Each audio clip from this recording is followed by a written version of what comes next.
Firman hari ini di dalam 1 Petrus pasal yang kedua ayat yang ke-9 berbicara tentang kasih karunia Tuhan dalam kehidupan kita, anugerah yang luar biasa. Hidup kita ini merupakan berkat, status yang Tuhan berikan bukan status yang hanya sekedar nama, tetapi benar-benar kita dijadikan pribadi yang berharga di mata Tuhan. Saya akan membacakan bagi mitra DKJ yang dikasih Tuhan. Dalam 1 Petrus pasal yang kedua ayat yang ke-9 dikatakan, tetapi kamulah bangsa yang terpilih, imamat yang rajani, bangsa yang kudus, umat kepunyaan Allah sendiri, supaya kamu memberitakan perbuatan-perbuatanmu yang besar dari Dia yang telah memanggil kamu keluar dari kegelapan kepada terangnya yang ajaib. Ya, mitra DKJ yang dikasih Tuhan, saya beri judul firman hari ini Imamat Rajani. Dalam firman Tuhan siang hari ini, setidaknya ada status kita yang Tuhan nyatakan dalam kehidupan kita, bahwa kita itu merupakan pribadi yang dijadikan sebagai imamat rajani, bangsa yang kudus, umatnya Allah. Jadi 3 hal itu menjadi status kita yang baru sebagai umat yang percaya kepada Tuhan. Namun pada kesempatan siang hari ini kita akan mengulas banyak tentang imamat yang rajani. Apa sih imamat yang rajani itu ya. Namun sebelumnya mari kita akan satu di dalam doa, biarlah apa yang kita kerjakan, apa yang kita lakukan dalam kehidupan ini, terlebih waktu ini yang kita khususkan untuk kita boleh membuka hati kita mendengar firman Tuhan, boleh memberkati hidup kita. Kita satu di dalam doa. Bapa kami yang di surga, kami sungguh mengucap syukur kepadamu sebab Engkau Allah yang hidup, Allah yang luar biasa yang mengasihi kami. Kami bersyukur karena waktu siang hari ini di tengah-tengah aktivitas kami boleh disegarkan oleh kebenaran firman Allah. Kami rindu Tuhan Kau membuka setiap pribadi mitra DKJ yang membuka telinga dan hatinya untuk mendengar firman-Mu, untuk boleh diperbaharui, dikuatkan dan diberkati oleh firman. Pakai bibir lidah hamba-Mu yang sederhana ini Tuhan, untuk boleh menyampaikan kebenaran firman Allah seturut dengan kehendak-Mu. Terpujilah nama-Mu Tuhan, awal, pertengahan hingga akhir. Kami percayakan waktu ini di dalam nama Tuhan Yesus. Haleluya. Amin. Ya. Ini himbauan untuk beribadah di rumah. Ternyata itu tidak menghalangi bagi kita sebagai orang percaya untuk kita lebih dekat kepada Tuhan, gitu ya. Mengapa? Karena kita sebagai umat pilihan Allah, kita adalah imamat yang rajani. Ya, status kita oleh Tuhan dijadikan sebagai imamat rajani. Ini sangat penting, perlu kita ketahui. Mengapa? Karena hidup kita saat Tuhan Yesus disalib, mengorbankan dirinya untuk menebus kita, ada tanda ajaib yang mengikutinya, yaitu tirai bait Allah terbelah menjadi 2, gitu ya. Dan itu menggambarkan bagaimana hal yang dulu dalam perjanjian lama itu wajib dilaksanakan, bahwa tidak ada seorang pun yang bisa datang kepada Bapa memberikan persembahan kepada Tuhan dan meminta pengampunan dosa, bahkan berdoa syafaat, menaikkan setiap keinginan kita di hadapan Tuhan, tidak melalui imam, gitu ya. Tugas sebagai imam sangat penting, gitu. Dan pada perjanjian lama kita ketahui tugas keimaman dan melayani di bait Allah itu diserahkan oleh Tuhan hanya kepada suku Lewi, dan keimaman itu sendiri diserahkan kepada Tuhan oleh keluarga Harun dan keturunannya untuk menjadi imam. Apa tugas dari seorang imam itu? Kalau kita perhatikan di sana, bahwa tugas seorang imam adalah memimpin suatu ibadat. Lalu yang kedua, menyampaikan persembahan dari umat atau bangsa Israel di hadapan Tuhan. Dan itu tidak serta-merta bisa, karena mereka harus menjaga kekudusan hidup. Saat imam tidak menjaga kekudusan, pada kala itu bisa mati seketika hukumannya di hadapan di hadapan atau di depan mata orang lain gitu ya. Jadi bukan serta-merta seorang imam itu bisa diangkat, karena itu adalah tugas khusus yang Allah berikan secara langsung. Minggu yang lalu kita belajar tentang tugas dan hak yang Tuhan berikan sebagai imam dalam Bilangan 18, dan pada kesempatan siang hari ini hal itu ditegaskan kembali. Mitra DKJ yang dikasih Tuhan, tugas keimaman ini saat ini Tuhan sudah percayakan kepada seluruh orang percaya. Artinya setiap orang yang mengaku Kristus Tuhan dan Juru Selamatnya, hidupnya itu menjadi imamat rajani atas dirinya. Artinya orang tidak harus ada imam baru bisa memberikan persembahan, memberikan ucapan syukur, bersyafaat di hadapan Tuhan. Bahkan terlebih dari itu, dia bisa mengutarakan seluruh isi hatinya kepada Tuhan. Jadi setiap orang berhak atas dirinya sendiri untuk menghadap Tuhan. Nah, ini adalah satu status yang istimewa yang Tuhan percayakan dalam kehidupan kita. Nah, pada kesempatan siang hari ini kita akan belajar hidup sebagai imam itu harusnya seperti apa, gitu. Kriterianya seperti apa. Setidaknya ada 3 hal penting yang perlu kita ketahui bahwa hidup kita adalah imamat rajani. Jadi apa yang harus kita perbuat? Apa tugas kita sebagai imam rajani? Jadi dari hal ini bukan lagi menjadi alasan buat setiap orang-orang percaya mengatakan, aku tidak merasakan puas kalau tidak pergi ke gereja. Daripada aku nggak pergi ke gereja, sudahlah saya nggak usah beribadah. Itu salah besar, gitu ya. Karena hidupmu saat percaya kepada Kristus, Tuhan sudah nyatakan dirimu adalah imamat rajani, imamat yang Tuhan pilih, di mana kamu bisa menjadi imam atas dirimu sendiri. Bukan berarti kita mengabaikan gembala sidang atau pendeta atau hamba Tuhan atau majelis, tidak. Tetapi untuk saat ini, bahkan seterusnya pun dalam kehidupan mesbah keluarga dan mesbah pribadi, kita perlu datang kepada Tuhan. Karena untuk apa? Kita sepertinya setia, kita sepertinya taat, kita sepertinya bersungguh-sungguh saat di gereja, tetapi di rumah kita tidak memiliki mesbah pribadi di hadapan Tuhan. Karena kedekatan kita dengan Tuhan itu adalah hubungan pribadi kita dengan Tuhan. Tidak serta-merta kita mengikut sertakan saudara kita yang lain baru kita dikatakan setia di hadapan Tuhan. Tidak. Tetapi mesbah hidupmu dibangun dari dirimu sendiri, dari mitra DKJ itu sendiri. Mari kita akan bersama-sama menggalinya bersama di dalam firman Tuhan. Tugas sebagai imam, tanggung jawab sebagai imam, bahwa diri kita ini adalah imamat rajani. Yang pertama adalah dari Bilangan pasal yang ke-8 ayat 3-5 dikatakan di sana. Saya akan membantu membacakannya bagi mitra DKJ. Bilangan pasal yang ke-18 ayat yang ketiga dan yang kelima, begini bunyi firman Tuhan. Mereka harus melakukan kewajiban mereka kepadamu dan kewajiban mereka mengenai kemah seluruhnya. Hanya kepada perkakas tempat kudus dan kepada mesbah janganlah mereka mendekat, nanti mereka mati, baik mereka maupun kamu. Ayat yang kelima, dan kamu ini haruslah melakukan kewajibanmu mengenai tempat kudus dan kewajibanmu mengenai mesbah, supaya orang Israel jangan lagi tertimpa oleh murka.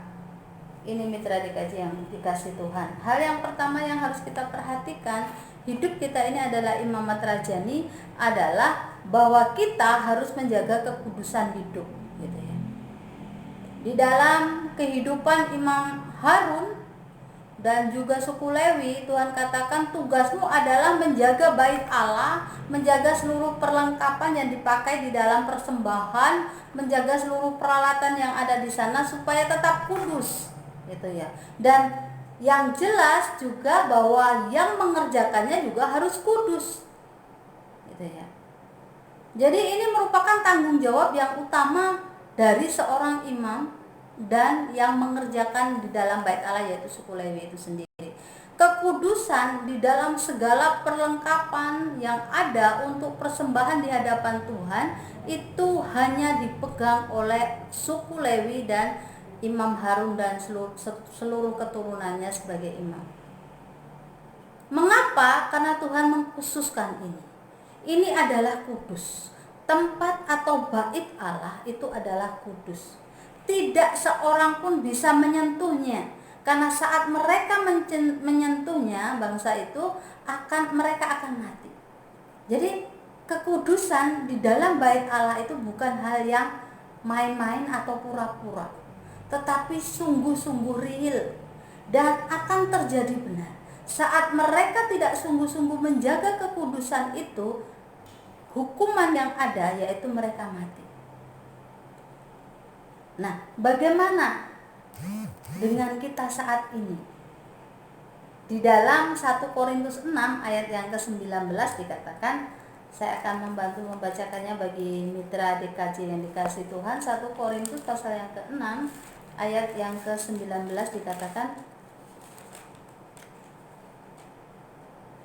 atau tidak tahukah kamu bahwa tubuhmu adalah bait Roh Kudus yang diam di dalam kamu, Roh Kudus yang kamu peroleh dari Allah, dan bahwa kamu bukan milik kamu sendiri. Ya, mitra dikasih yang dikasih Tuhan, bait Allah pada perjanjian lama itu adalah satu tempat di mana Allah hadir. Ada ruang persembahan, ada pelataran, ada ruang kudus dan ruang maha kudus. Dan tidak semua imam ataupun suku Lewi bisa masuk ke ruang maha kudus, karena itu adalah tempat di mana Allah hadir.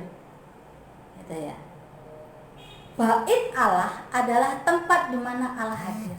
Nah, bagi kita saat ini, hati kita, hidup kita itu adalah bait Roh Kudus.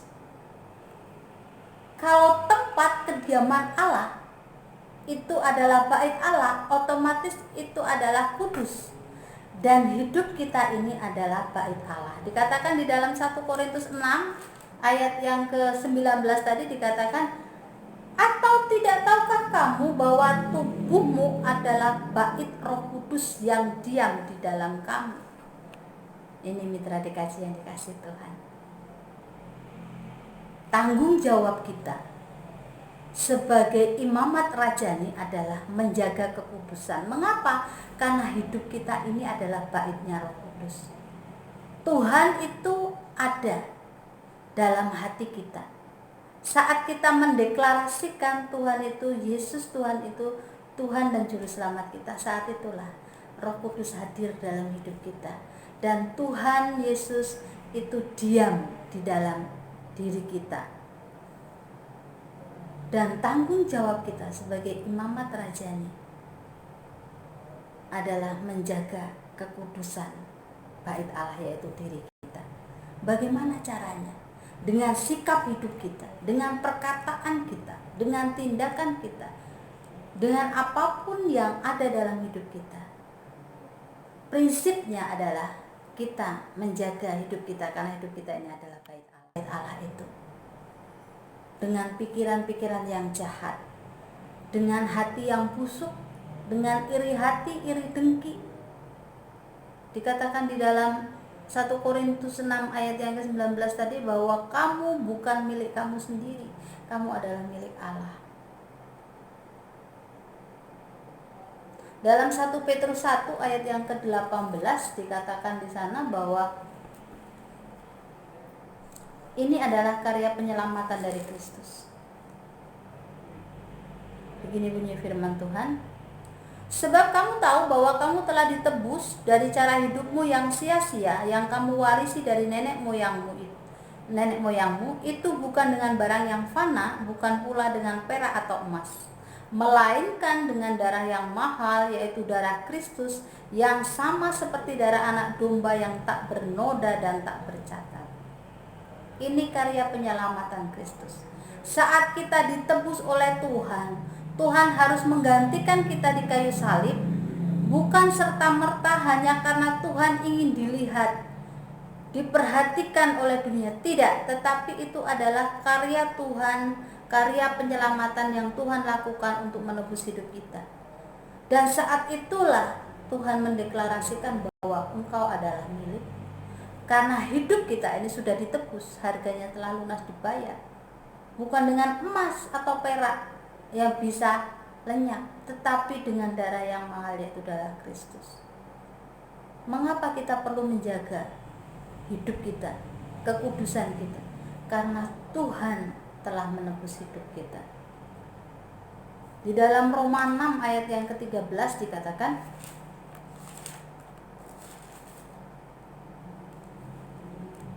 dan janganlah kamu menyerahkan anggota-anggota tubuhmu kepada dosa untuk dipakai sebagai senjata kelaliman, tetapi serahkanlah dirimu kepada Allah sebagai orang-orang yang dahulu mati, tetapi yang sekarang hidup, dan serahkanlah anggota-anggota tubuhmu kepada Allah untuk menjadi senjata-senjata kebenaran. Ini mitra dikasih yang dikasih Tuhan. Kita sudah menjadi imamat rajani. Tuhan telah mengangkat kita.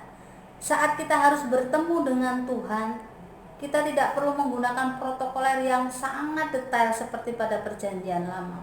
Harus mendatangi imam, memberikan persembahan. Itu pun persembahan itu tidak serta-merta semuanya bisa diterima. Harus banyak sekali aturan-aturan yang ada. Tetapi dalam kasih karunia Allah, kita sudah diangkat menjadi imam. Kita bisa bertemu dengan Tuhan kapanpun kita mau. Bahkan setiap waktu kita bisa datang kepada Tuhan. Setiap saat-saat kita perlu ada masalah, ada perlu dengan Tuhan, kita bisa komunikasi dengan Tuhan tanpa menunggu seorang imam. Karena kita sendiri adalah imam di hadapan Tuhan. Tapi tanggung jawab yang pertama, jaga kekudusan. Kuduslah kamu, karena aku kudus. Itu yang Tuhan mau.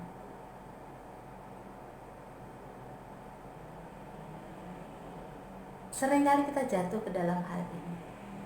Kita merasa bahwa hidup ini anugerah, lalu kita santai-santai di hadapan Tuhan. Perlu datang.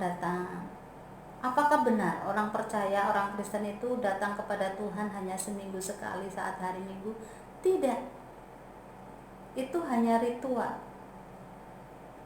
Dan memang tidak salah saat itu kita beri yang terbaik, kita datang kepada Tuhan. Tetapi kita perlu setiap hari, setiap waktu kita berkomunikasi dengan Tuhan, memiliki saat teduh, memiliki mezbah pribadi, mezbah keluarga.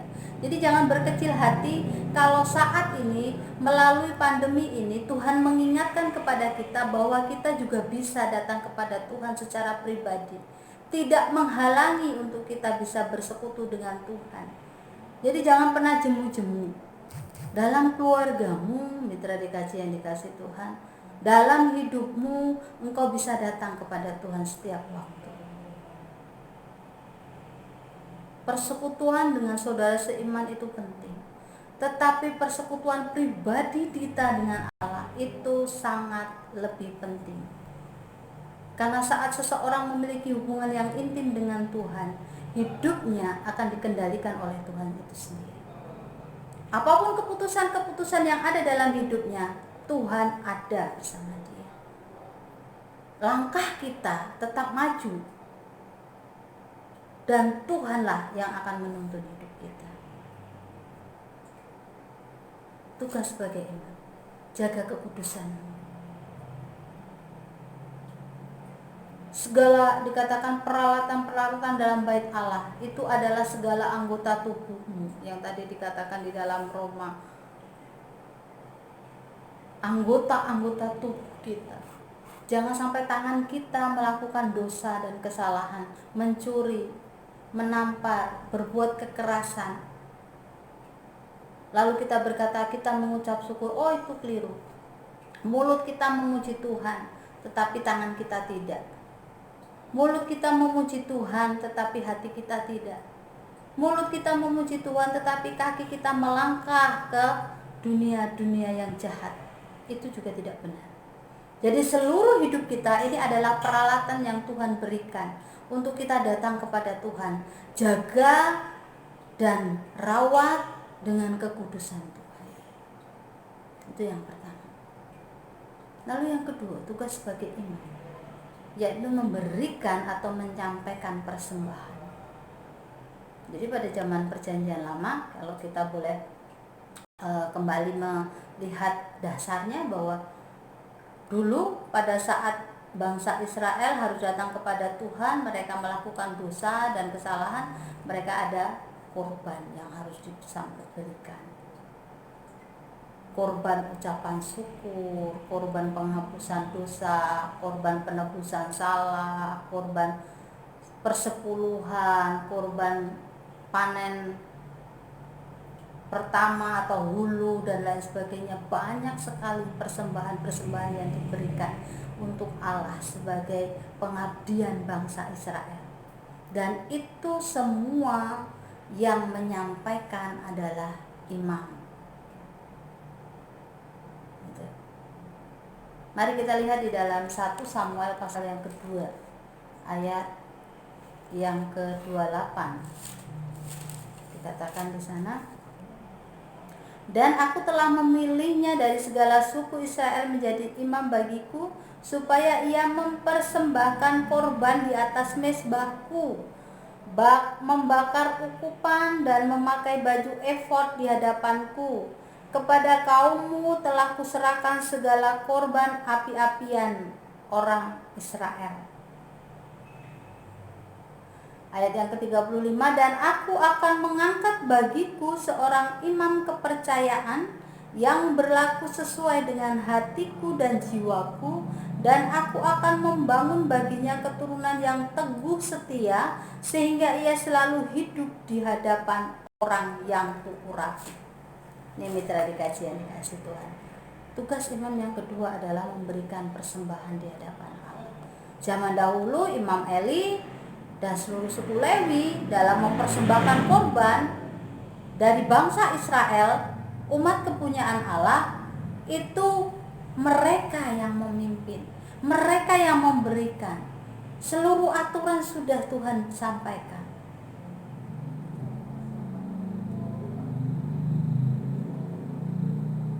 Berbicara kepada Tuhan, berkomunikasi, menyambung lidah dari umat ke Allah, itu tugasnya imam.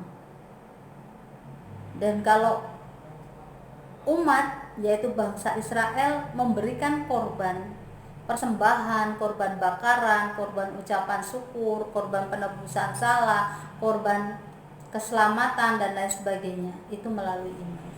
Nah, tugas imam yang kedua adalah memberikan persembahan. Lalu bagaimana dengan kita saat ini, aplikasinya dalam kehidupan kita?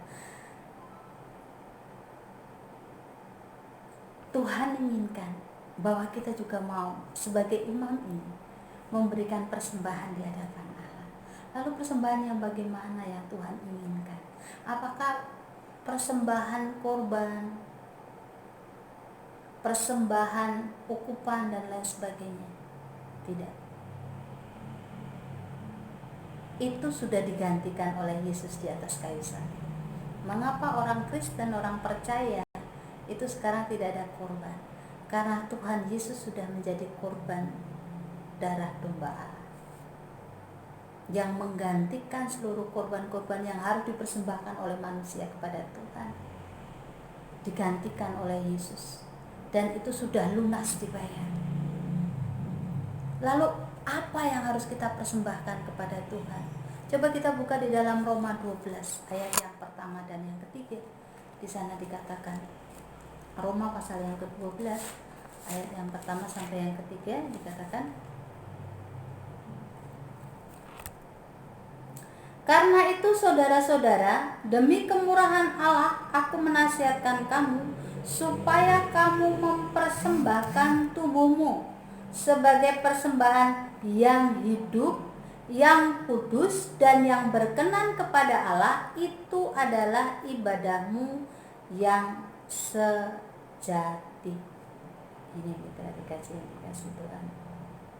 Hidup kita Ini adalah persembahan kita di hadapan Tuhan. Mitra dikasih yang dikasih Tuhan, hidupmu adalah persembahan yang kudus bagi Tuhan. Jadi tugas kita sebagai imam yang kedua adalah memberikan persembahan. Dan persembahan yang diinginkan Tuhan, yang kudus, yang berkenan kepada Tuhan adalah hidupmu. Apakah kita tidak bisa memberikan uang kita? Bisa. Apakah kita tidak bisa memberikan harta kita? Bisa. Tetapi lebih dari itu adalah hidupmu adalah persembahan bagi Allah. Jadi kalau kita masih sibuk dengan urusan pribadi kita, sampai kita lupa kepada Tuhan, sampai kita lupa menyembah Tuhan, sampai kita lupa berbakti kepada Tuhan, bersekutu dengan Tuhan, memiliki hubungan yang intim dengan Tuhan, komunikasi dengan Tuhan, itu artinya kita tidak memberikan persembahan yang kudus, yang berkenan kepada Allah. Kita lebih mengutamakan pekerjaan kita daripada hubungan kita dengan Tuhan. Sampai kita lupa waktu, lupa tenaga, lupa keluarga. Karena saking sibuknya, karena sangat sibuknya kita.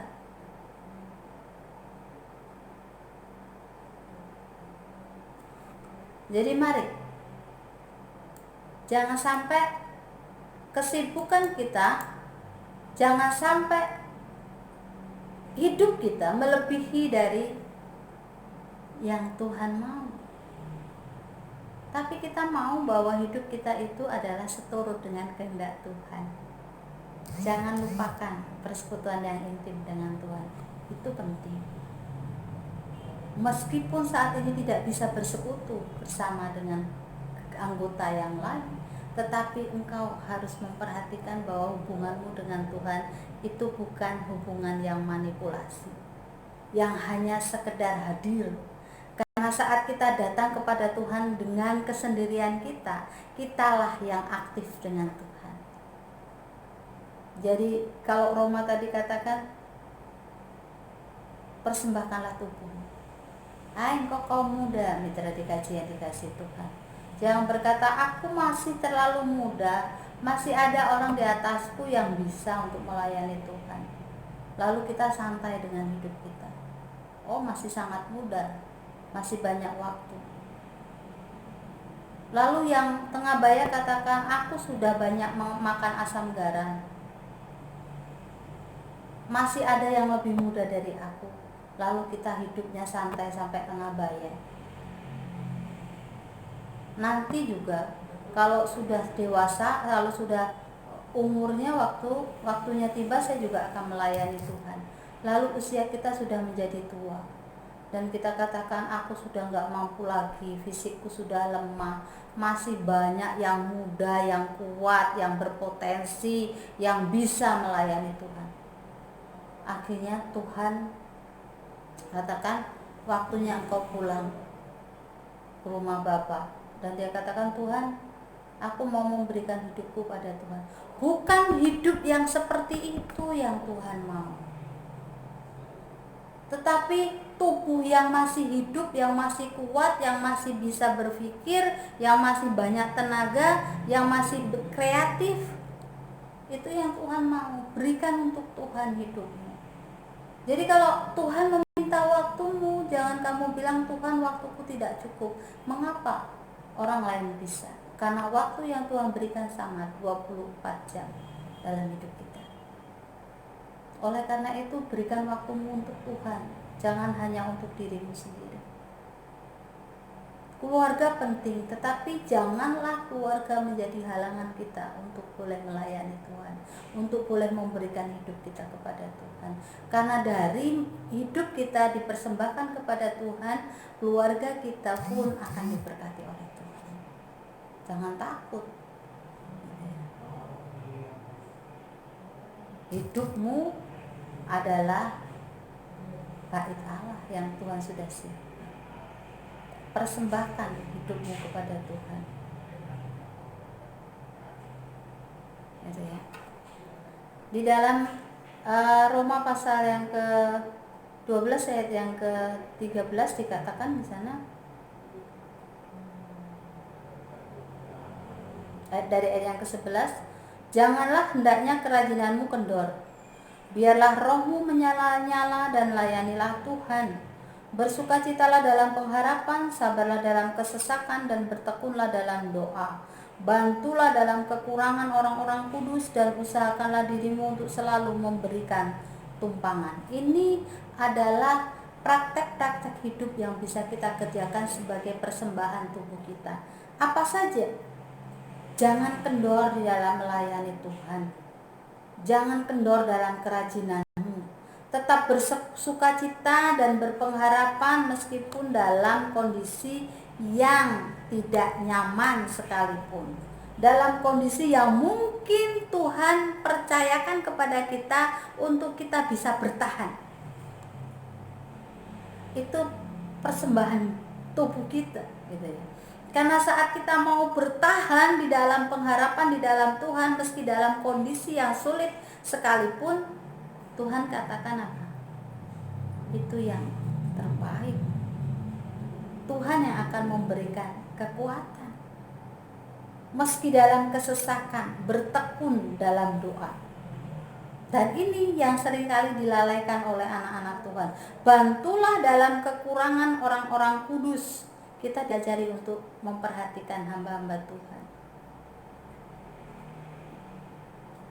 Dan usahakanlah dirimu untuk selalu memberi tumpangan, saling menolong satu dengan yang lain.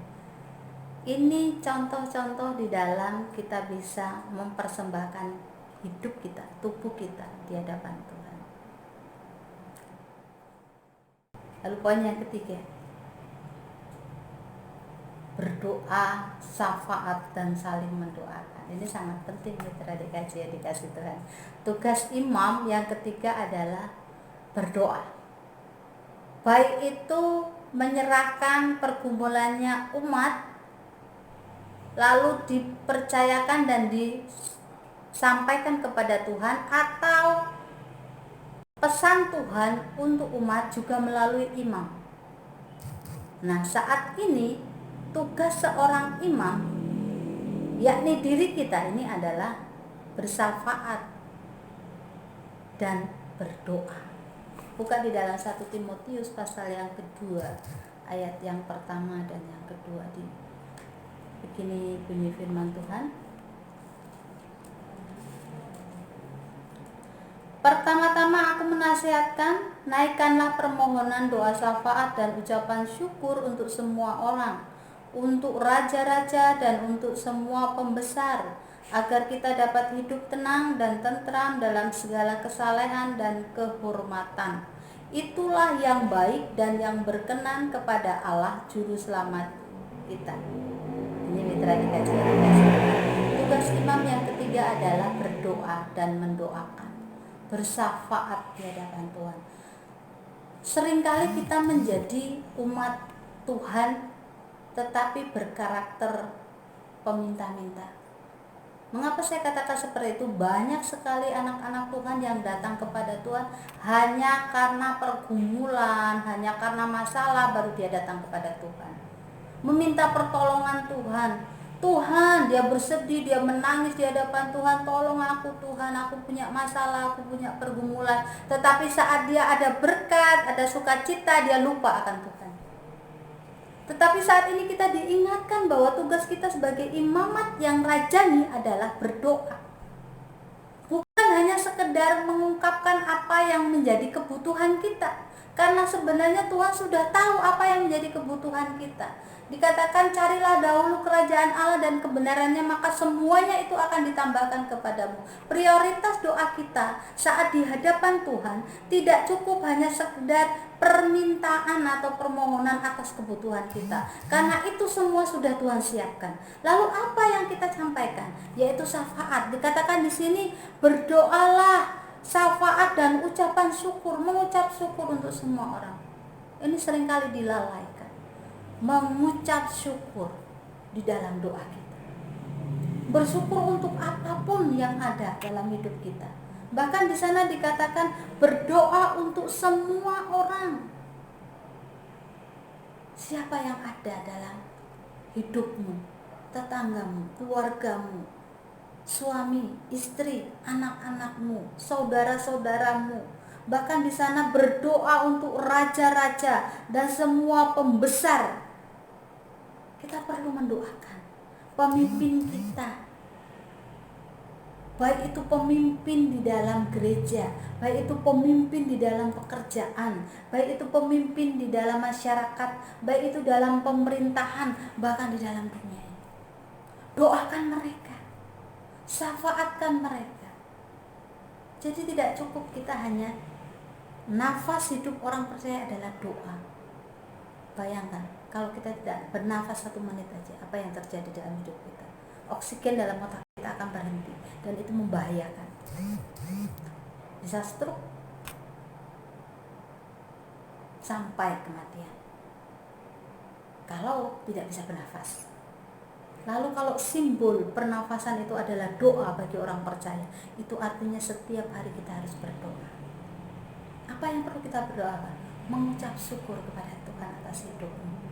Mengucap syukur, doakan pemerintahan, doakan pemimpin kita, pembesar kita, raja-raja kita, orang-orang di sekitar kita, dan semua orang yang kita kasihi maupun yang membenci kita sekalipun. Tugas seorang imam berdoa.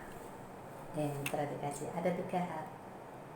Jadi melalui firman Tuhan siang hari ini, mari kita dikuatkan, jangan berkecil hati.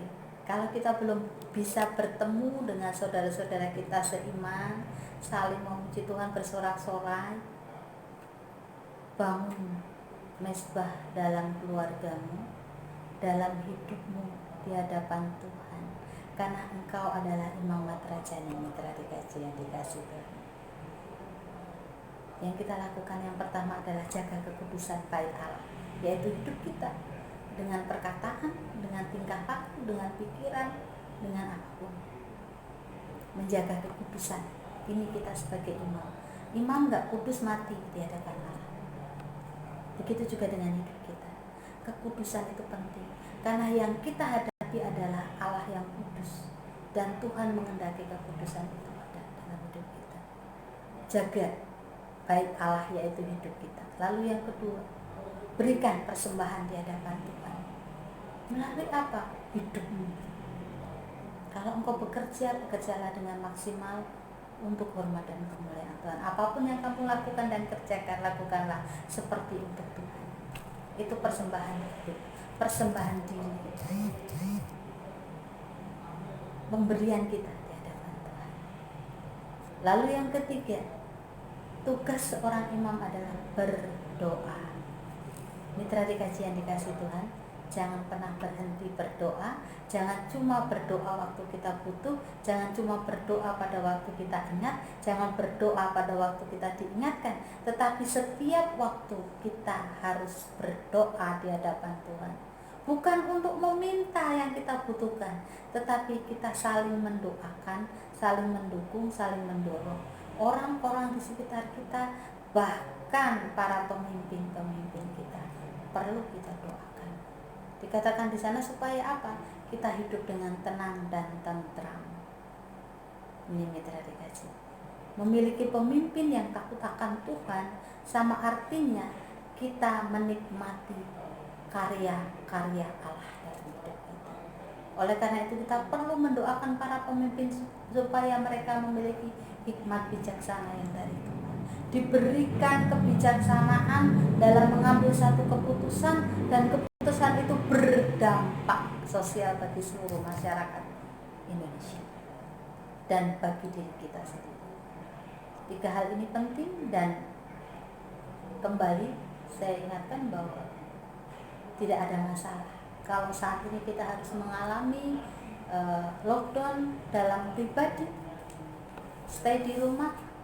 Bukan berarti kita berhenti beribadah dengan Tuhan. Tetap memiliki hubungan yang intim dengan Tuhan. Itu penting, karena dirimu adalah imamat yang rajani. Mitra dikasih yang dikasih Tuhan. Demikian firman Tuhan siang hari ini. Biarlah Seluruh mitra DKJ yang membuka telinga dan hatinya untuk mendengar firman Tuhan boleh diberkati oleh firman Tuhan. Dan firman Tuhan ini boleh menjadi rema bagi hidup kita, menjadi pelita bagi kaki kita dan terang bagi jalan kita. Salam sehat buat seluruh mitra DKJ dimanapun berada. Selamat menjalankan aktivitas sepanjang hari ini, sisa hari ini. Boleh terus diberkati, dituntun oleh Tuhan. Biarlah kondisi yang saat ini sulit bagi hidup kita tidak menjadi kendala. Hubungan kita dengan Tuhan lebih indah, lebih harmonis, lebih dekat dengan Tuhan sebagai sumber hidup kita. Kita berdoa. Tuhan Yesus memberkati. Bapa kami yang di surga, kami mengucap syukur buat kebenaran firman Allah yang boleh kami dengar pada kesempatan siang hari ini. Kami mengucap syukur status yang Tuhan nyatakan dalam hidup kami bukan main-main, Tuhan. Bahwa Tuhan telah mempercayakan kami untuk boleh menghadap Tuhan secara pribadi, menjadi imamat yang rajani. Biarlah Tuhan kami boleh menjaga kekudusan bait Allah, yaitu hidup kami, tubuh kami ini Tuhan, dengan menjaganya baik-baik, dengan tidak membiarkan diri kami jatuh ke dalam hal-hal yang berdosa. Tapi biarlah Tuhan kami hidup seturut dengan kehendak Tuhan, dengar-dengaran akan Tuhan. Lebih dari itu Tuhan, bukan hanya sekedar menjaga kekudusan, tetapi kami bisa memberikan persembahan kepada Tuhan melalui persembahan yang hidup, yang kudus, yang berkenan kepada Tuhan, yakni hati hidup kami ini Tuhan. Seluruh waktu kami, tenaga pikiran, akal budi kami, semuanya boleh tertuju kepada Tuhan. Dan biarlah hidup kami boleh dengar-dengaran akan Engkau. Mari Tuhan, kami juga rindu bahwa setiap kami sebagai imamat rajani ini boleh memiliki hubungan yang intim dengan doa di hadapan Tuhan. Kami boleh saling mendoakan satu dengan yang lain. Kami boleh terbeban untuk bangsa kami. Kami boleh terus bersafaat untuk bangsa ini, bahkan seluruh dunia. Karena kami tahu bahwa Engkau adalah sumber pengharapan kami. Berkati Radio DKJ yang boleh menjadi saluran berkat bagi kami melalui siaran firman hari ini. Terlebih Tuhan, setiap mitra DKJ yang membuka telinga dan hatinya untuk mendengar kebenaran firman Tuhan bukan menjadi sia-sia, tetapi lebih dari itu Roh Kudus bekerja atas hati dan pikiran kami. Semakin hari kami diperbaharui oleh firman Allah, diteguhkan dan dikuatkan menjadi pribadi-pribadi yang militan untuk hidup takut akan Tuhan. Kami percayakan Tuhan untuk seluruh mitra DKJ dimanapun berada, yang saat ini juga sedang mengalami pandemi ini, dalam menghadapi pandemi yang ada Tuhan. Biarlah kami tetap berpengharapan kepada Tuhan. Kalaupun kami harus ada dalam situasi yang sulit sekalipun, biarlah pengharapan dan iman di dalam Tuhan menjadi kekuatan tersendiri bagi kami. Berkati Tuhan pemerintahan yang ada. Engkau yang akan memberkati pemerintahan kota Lubuk Linggau dan juga Kabupaten Musirawas dan sekitarnya, bahkan bangsa ini. Tuhan memberkati pemimpin kami, juga boleh memiliki hikmat dan bijaksana yang dari Tuhan, sehingga boleh memutuskan segala sesuatu seturut dengan kehendak-Mu. Terpujilah nama-Mu Tuhan. Kami percayakan Tuhan untuk setiap korban pandemi COVID-19 dimanapun berada, bahkan yang ada di kota dan kabupaten di tempat kami, Tuhan yang akan menjamah menyembuhkannya. Dan biarlah setiap masyarakat yang ada boleh sadar diri, waspada, dan kami tetap berpengharapan tanpa mengabaikan himbauan yang ada. Terpujilah nama-Mu Tuhan. Hamba-Mu berhenti berbicara saat ini, tetapi kami rindu mengundang Roh Kudus bekerja atas setiap hati dan pikiran kami, untuk kami boleh mengerti akan kebenaran firman-Mu, bertumbuh di dalamnya, memiliki buah-buah roh, dan menjadi berkat bagi banyak bangsa. Terpujilah nama-Mu Tuhan. Yang susah Tuhan hiburkan, yang sakit Tuhan sembuhkan, yang dalam pergumulan Tuhan memberikan jalan keluar. Dalam nama Yesus kami berdoa. Haleluya. Amin. Demikian firman Tuhan, firman hari ini. Kita akan kembali, mitra DKJ boleh silahkan melakukan aktivitas selanjutnya, dan Tuhan Yesus memberkati hidup kita sepanjang hari ini. dalam cinta kasih Tuhan. Tuhan Yesus memberkati.